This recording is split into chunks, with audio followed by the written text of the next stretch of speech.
মৰমৰ ছাত্ৰ-ছাত্ৰীসকল, আজি আমি তৃতীয় শ্ৰেণীৰ ইংৰাজী পাঠ্যপুথিত থকা লেসন নাম্বাৰ হৈছে 1 আৰু লেসনটোৰ নাম হৈছে কি ক্লাউডছ।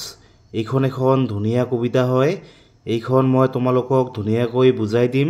তোমালোকে ভিডিঅ'টো মন দি শুনিবা।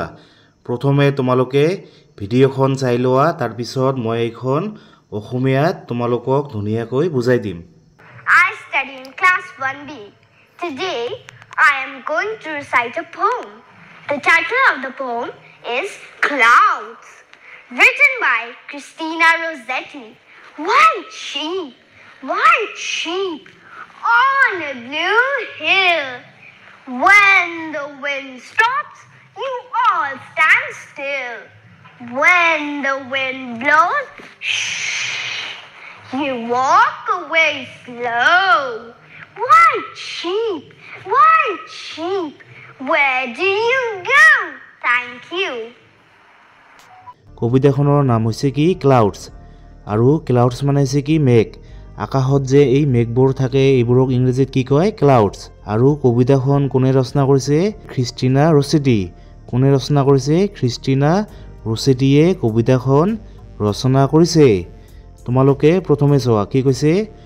White ship on a blue hill. White মানে হৈছে কি বগা, আৰু শ্বিপ মানে হৈছে ভেড়া, মানে বগা ভেড়া।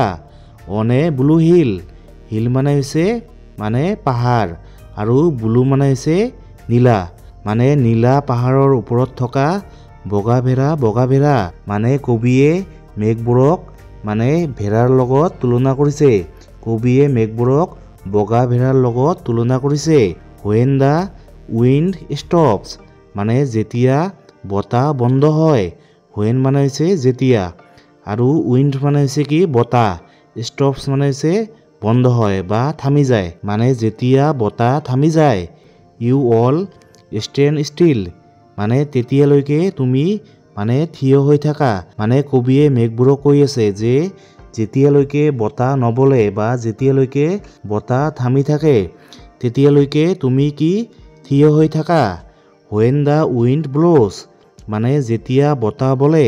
ব্ল'জ মানে হৈছে কি বলা, মানে যেতিয়া বতাহ বয় বা যেতিয়া বতাহ বলে।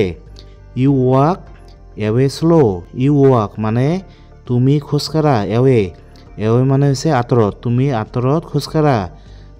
শ্ল' মানে হৈছে লাহে, মানে যেতিয়া বতাহ বলে তুমি লাহে আঁতৰত খোজকাঢ়া। White ship where do you go, মানে বগা ভেড়া where do you go, মানে তুমি ক'ত যোৱা, মানে তুমি লাহে খোজকাঢ়ি ক'ত যোৱা। মানে কবিয়ে ইয়াত কি কৈছে, মানে আকাশত যিবোৰ মেঘ থাকে এইবোৰক মানে ভেড়াৰ লগত তুলনা কৰিছে, এইবোৰক মানে বগা ভেড়াৰ লগত তুলনা কৰিছে। তোমালোকে ভিডিঅ'টো 2-3 বাৰ চাবা।